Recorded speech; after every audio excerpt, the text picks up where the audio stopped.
आय लछन बाबा कारू बाबा के सिर अपना जय हो। संत बाबा कारू के सिर लछन बाबा अपना जान पर लाके सुतैने भगवान अकारू बाबा के बाल के छोटका भाई लछन सहलावे मरे के बेर परमात्मा मरई के बेर में लछन सूरत के निहारे सूरत देख देख के लछन के आंख से आंसू गिरे लगा भगवान लछन काने लागल हे ओ भैया भैया हे ओ सहोदर तू जे यही दुनिया से चल जइबो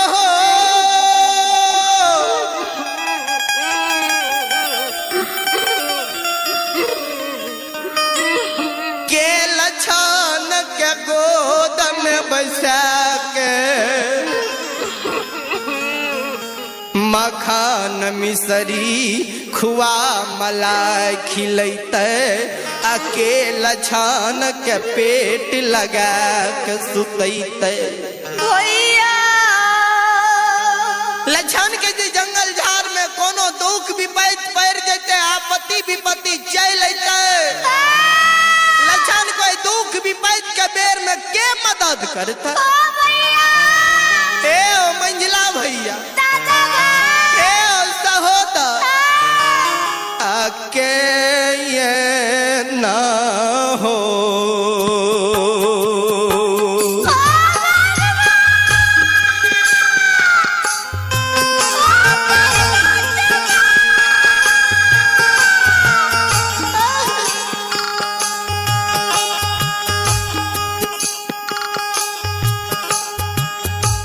भैया हो के ये ना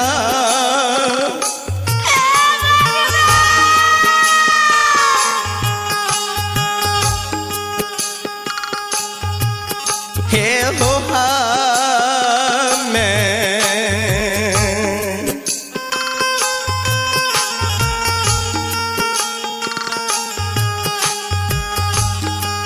हे हो रहा बई हो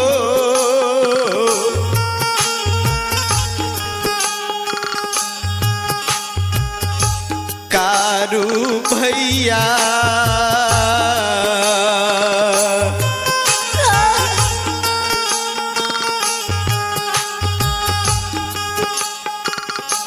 रहबई महपूरा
रहबे।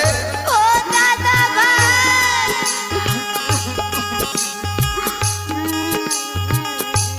संत बाबा कारू लछन के गानव सुनैया। संत बाबा कारू हो अवस्था में लछन के कहे रे सहोदर रे लछन हे रे भाई छोटका भाई हमरा मरे के बेर में तू आँख सांस नहीं गिरा नहीं कर।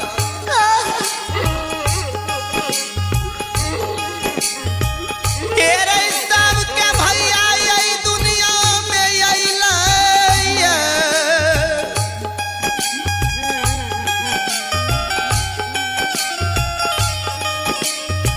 हे रे सब के भाई यही दुनिया में यही लाया। सब के भाई एक नहीं एक दिन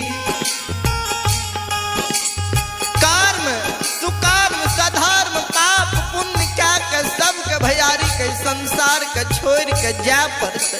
रे लछन परिवर्तन के नियम छिए सहोदर। भाई हे रे जकर जन्म भेले ओकर मृत्यु निश्चित है। जकर सोयरी भेले ओकर सारा निश्चित है। एहि कारण किया कानै छी किया आप सांस गिराबै छी। रे छोटका भाई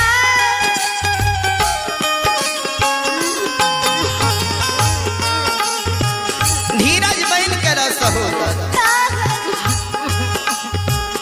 तू जे हमरा मरे के बेर में कानै छी ताई तोरा मरे के बेर में हम दू गो वचन जा के जा रहल छियो। हमरा वचन के तू याद राखी है।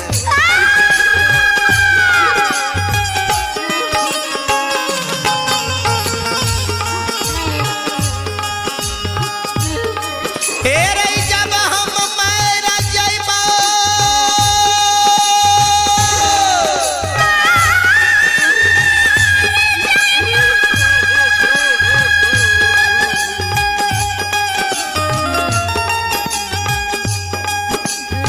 जब हम ई दुनिया में मर जइबो सहोदर रे हमरा मृत शरीर के तू सरहा घाट पर ले जइहे। सहोदर रे भाई सरहा घाट पर उत्तर दक्षिण के आंची खुइन दिहे। हे हो तू अपने से अचला कोपिन पहिर ली है। जे हो कोई आंची में हमरा तू सुता दी है। सतबंधा ऊक बना के हाथ में सहोदर तू ले ली है।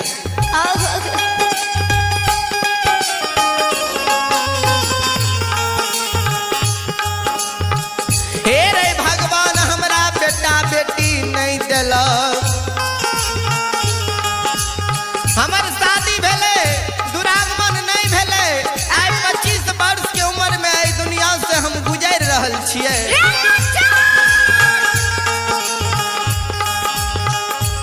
भगवान हमरा बेटा बेटी नहीं दिलक। ते सुन प्रथम अधिकार होई आग दे के बेटा के आ जकरा बेटा नहीं रहे ते दोसर अधिकार होई अग्नि दान करे के भतीजा के। समाज के लोग मन में सोचता जे कारू के मुंह में आग महीनाथ पंडित के बेटा मदन दिया किया कि उ भतीजा छिए।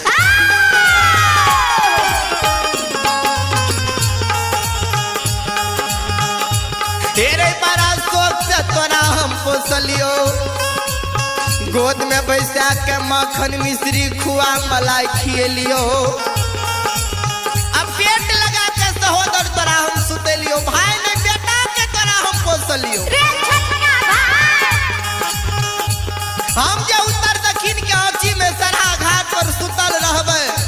तू अपने से जिला कोपिन पहिर ली है। सतबंधा ऊक बना के हाथ में ले ली है। हे रे सहोदर मरे के बेर में तोरा हम कह के जा रहल छी। आओ रे घुइनी रे घुइमा के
भे जते।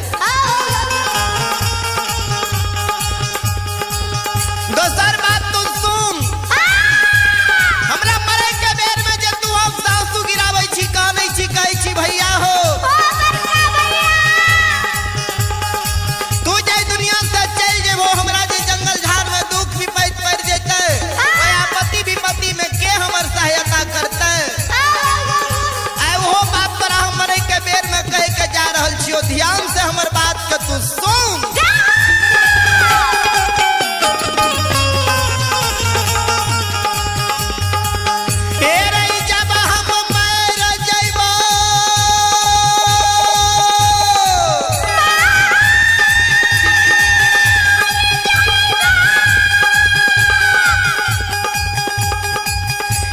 जब हम यही दुनिया में मर जाइबो,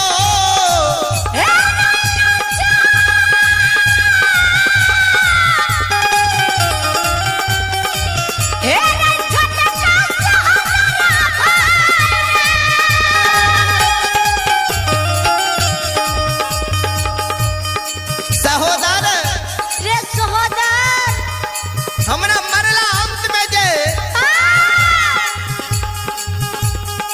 हमरा सेरा के जे तू पूजा पाठ करबी, रे लछन हमरा सेरा पर धूप दीप अगरबत्ती गांजा दूध के ढार देबी,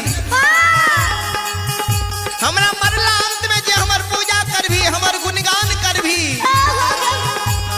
आ तब जे तोरा जंगल झाड़ में दुख विपत्ति पड़ जेतो,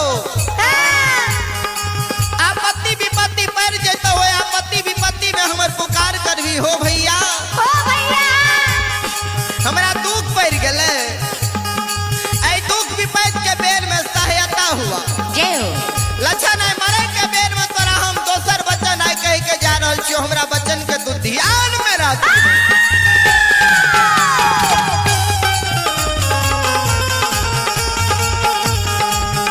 तू जे दुख विपत्ति के बेर में हमर तू पुकार करबी, हे रे लक्षण, हे रे बाबू,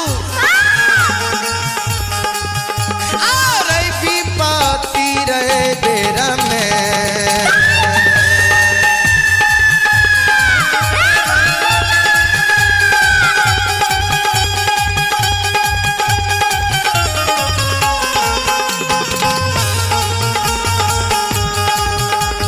हे रे दुलरुआ रे विपत्ति रहे बेर में,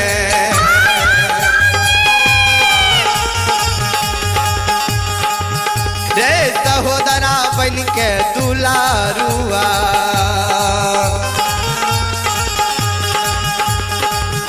हे रे तोरा लिए दुनिया में होइबो,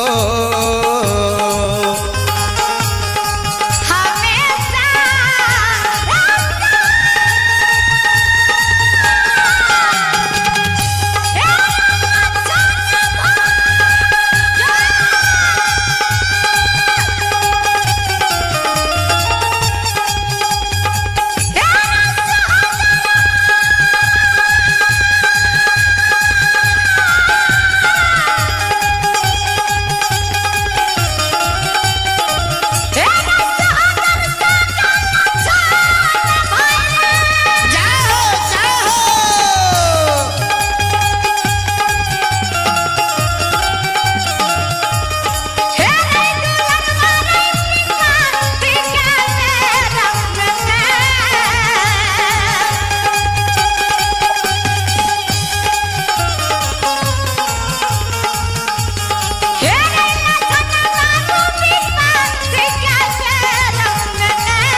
सहोदर रे भाई विपैत के बेर में तोर हम सहोदर भाई बहन के खा रहे वो आए मरे के बेर में तोरा हम कह के जा रहे।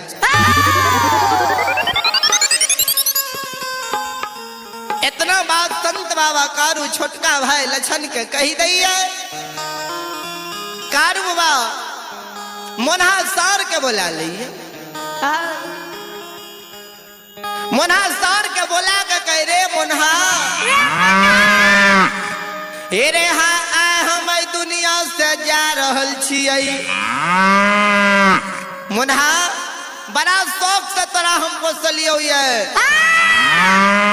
माघ महीना तोर जन्म भेलो माय तोहर मर गेलो तो तू मनहुआल रहे रही वही कारण तोहर हम मोनहा नाम राख देली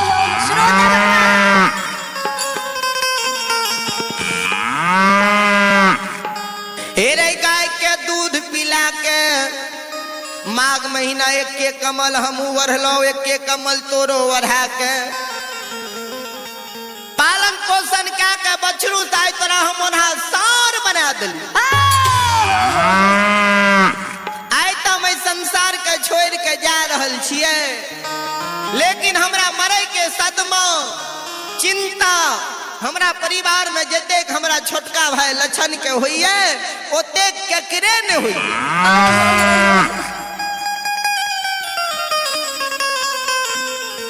सहोदर रे भाई रे मुन्हा लछन के जे दुख विपैत पड़ते आपत्ति विपत्ति पड़ते हुए में तू मदद करी है सहायता करी है आई मरे के बेर में तोरा कह के जा रहल छी मुन्हा सर तू नमक हराम नहीं बनी है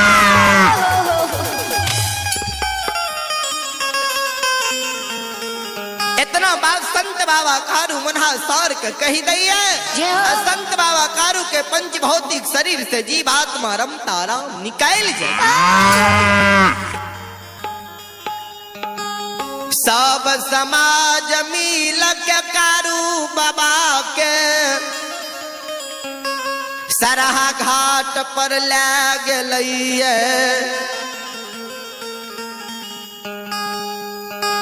लछन बाबा कारू बाबा के मुंह में आग दल के बाबूजी जय हो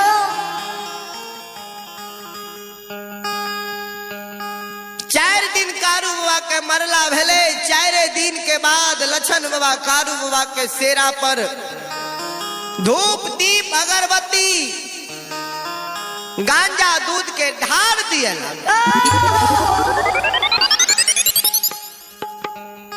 श्रोता सज्जन वृंद हे श्रोता भगवान ध्यान से सुनब श्रोता बाबू कारू बाबा के क्रिया कर्म भेजाइए आय कारू बाबा के 6 महीना महपुरा नगरी में मरला भै रहलैये आय 6 महीना कारू बाबा के मरला भै रहल छै आय 6 महीना से लछन बाबा प्रत्येक दिन कारू बाबा के कहे के अनुसार कारू बाबा के पूजा पाठ नियम निष्ठा से कने आबि रहल छै जय हो जब ई बात महपुरा नगरी के प्रत्येक घर के माँ बहन बाबू भैया समाज में सबके जानकारी हुई है जे कारू के पूजा लछन करैया यहाँ तक बन गौ महिषी के ब्राह्मणों व सबके ई बात के पता लागई है जे कारू के पूजा लछन करेंगे श्रोता भगवान महीना जय हो बन गौ महिषी के ब्राह्मण व सब मन में सोचे जे कारू के पूजा लछन करेंगे ब्राह्मण बा सबके ईर्ष्या हो कहबे कौन बात के ब्राह्मण बा सबके मन में होए यादव में कई लोग पंडित बन लिये यादव में कई लोग विद्वान बन लिये से नहीं तो जय दिन महीनाथ पंडित गौर पर चढ़ते वही दिन महीनाथ पंडित से सब बात पूछ ले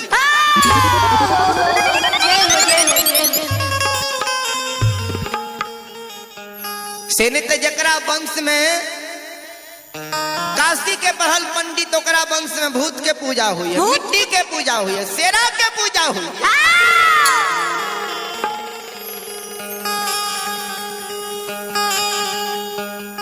महीनाथ बाबा पाखर के पेड़ तर भागवत कथा प्रवचन कह रहल छे। कोई प्रवचन के सुने के लिए महापुरा नगरी के मरार मंजन प्रमुख महतो लोग और दो चार गो ब्राह्मण बाबा भी हुए सभा में बैसलिए और महीनाथ बाबा के मुखार वृंद से प्रवचन सुन रहे। श्रोता भगवान ध्यान से सुनबे। आय महीनाथ बाबा के विषय छिए मानव जब मर जाइए तब मानव के कर्म के अनुसार दोसर योनि में जन्म भै जाए।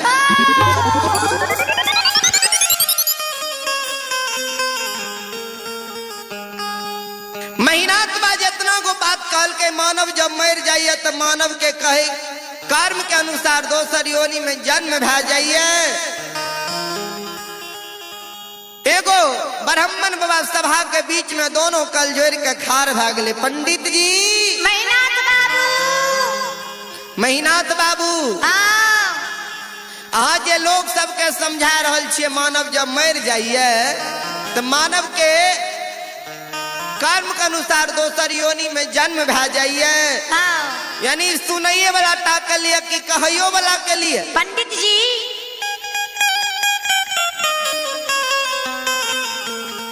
महीनाथ बाबा कल के सब के लिए किया कभी प्रमाण दलखिन है। कर्म प्रधान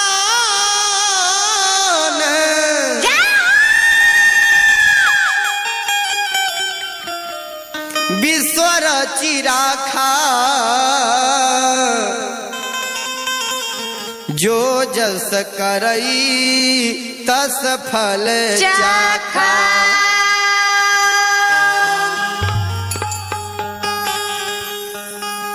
कर्म प्रधान ये जे जहन कर्म करैया ओकरा वहन योनि मिलैया वहन योनि में जन्म होई।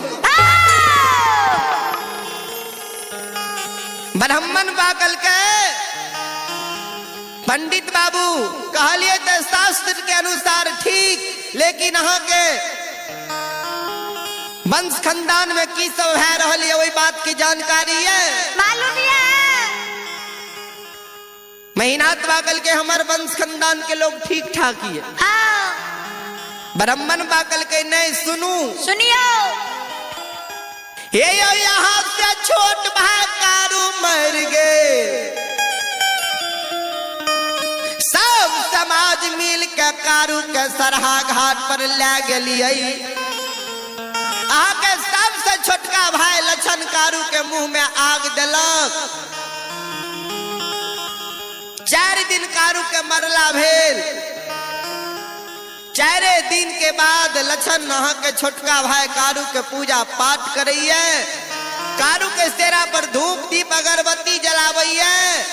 आज 6 महीना से लछन कारू के पूजा कईने आब रहलिए। कहूते जेकरा वंश में काशी के पढ़ल पंडित विद्वान ज्योतिष आचार्य ओकरा वंश में भूत के पूजा हुई है, जय हो, मिट्टी के पूजा हुई है, शेरा के पूजा हुई है। के यहाँ के पंडित के उपाधि दिलक, के यहाँ के विद्वान के उपाधि दिलक, बोलू। इतना बात जो ब्राह्मण बाबा महीनाथ बाबा के ऊपर बोलले, महीनाथ बाबा के गलानी भै गए, सब सभा भंग भै गए, सब समाज अपना अपना घर चल गए। बाबा हो श्रोता भगवान, श्रोता सज्जन वृंद ध्यान से सुनब। हे श्रोता बाबू, महीनाथ बाबा मन में सोचिए लछन कारू के पूजा करिए।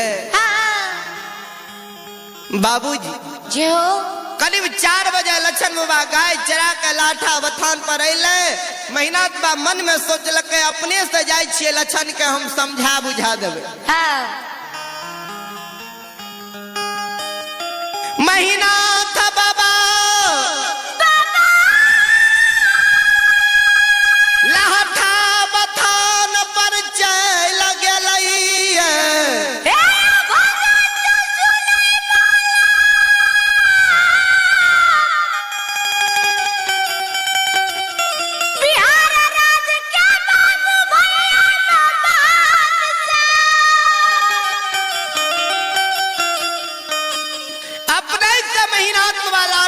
बथान पर चल गए।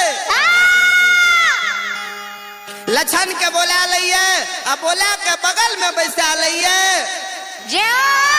लछन के बड़का भाई मेहनाथ पंडित कहे हो लछन, हो लछन, हे सहोदर, हो छोटका भाई, हे सुनै छिया तू कारू के पूजा करे छो हो, हाँ, हे कारू के नाम जपै छो हो लछन, सुना तू जे कारू के पूजा करे छो तो समाज के लोग बन गो महिषी के ब्राह्मण बुआ सब हमरा हंस दोष के मारे है। सुना यो का हम मान लिया कारू जिंदा रहे तोरा बहुत माने रह, बहुत लाड प्यार दुलार मलार करे रह। अब कारू जिंदा नहीं छे हो, नहीं न छे, कारू मर गेले। कारू के कर्म के अनुसार दोसर योनि में जन्म भ गेले।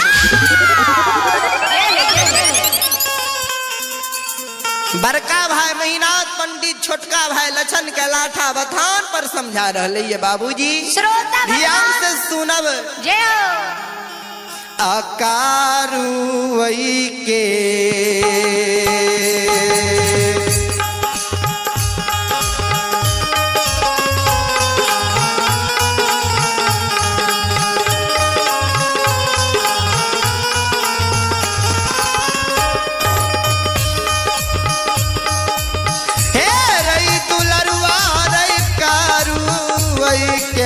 पूजा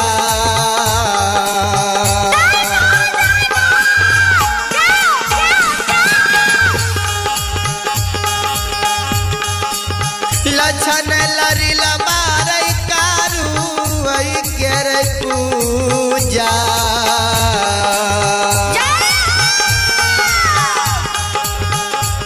अरे छोड़िए दही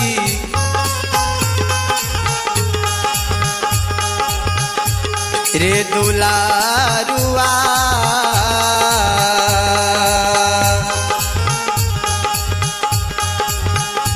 हे रे छोड़ दही महापुरा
लछन बाबा बड़का भाई के मुँह मुही कुछ नहीं बोले।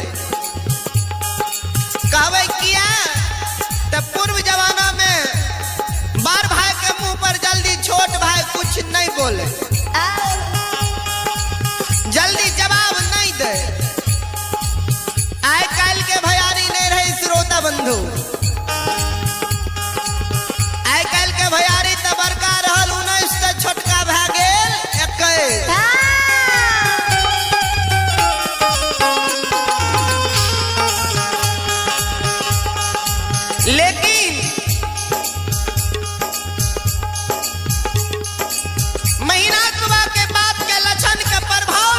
कर ले। लछन बाबा कारू बाबा के पूजा नहीं छोड़ रही है। श्रोता सज्जन वृंद ए हमारी माँ बहन बाबू भैया सब श्रोता भगवान आयो धारा मई के लीला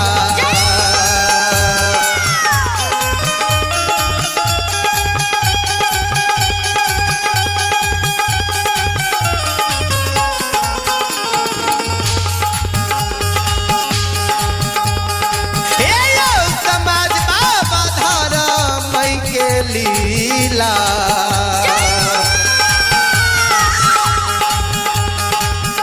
आयो दुनिया में छले समाज बाबा यो छलैया गमा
सुनो सुनो सुन भैया सुन भई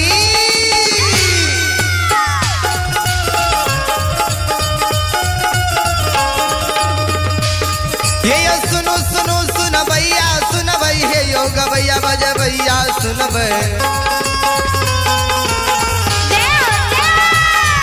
ये माँ बहिना ये ध्यान से सुन भई कारू बाबा के लीला के सुन भई बर बर लीला कारू बाबा करल गई ए दुनिया संसार में करल गई बाबा के महिमा अपार लगई है जे सब बाबा के मन से भजई है मन तन धन से भजबे करई है ओकर बेरा पार करई है।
भाग के बेर भगवती के सुमरा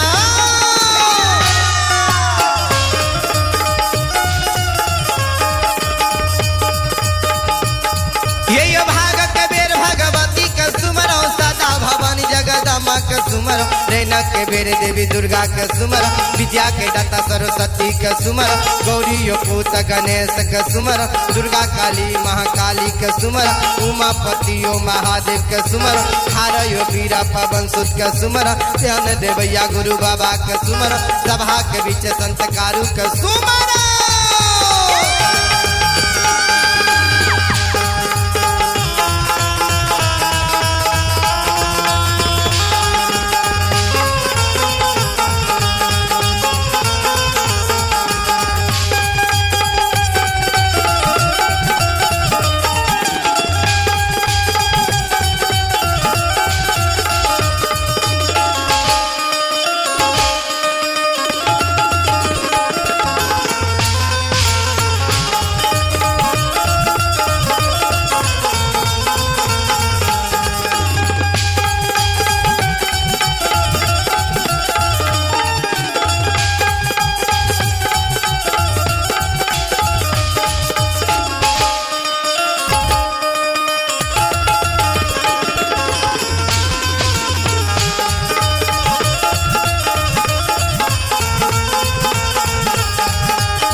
आयो भागती के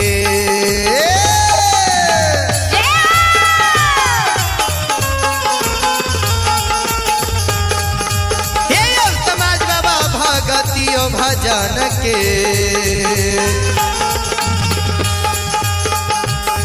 आरसी लबायो परमात्मा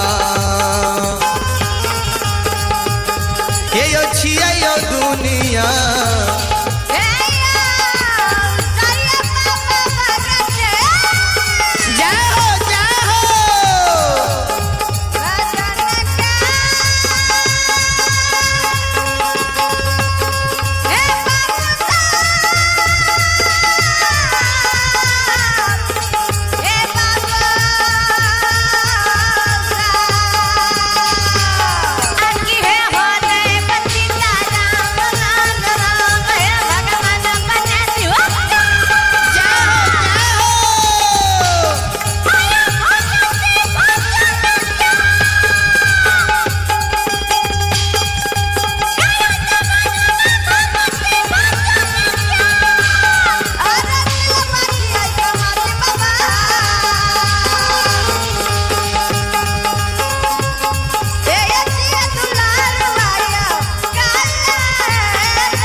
भगवान भगति भजन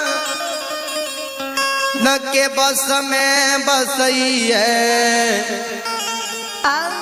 श्रोता सज्जन वृंद श्रोता भगवान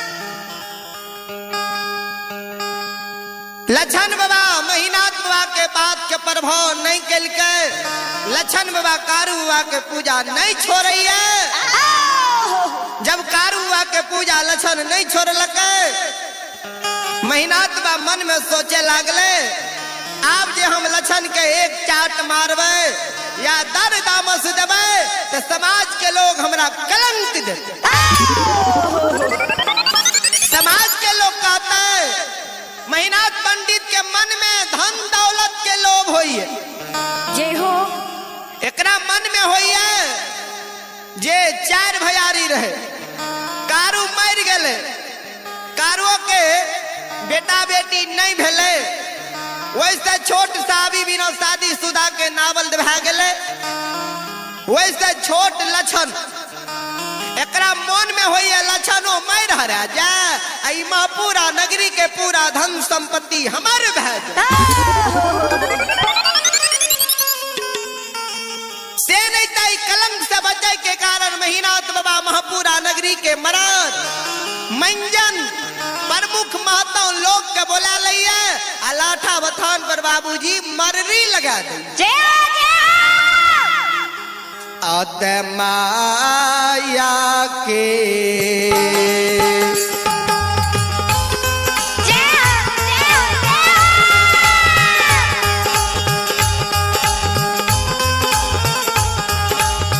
हे यो समाज बाबा माँ या के लीला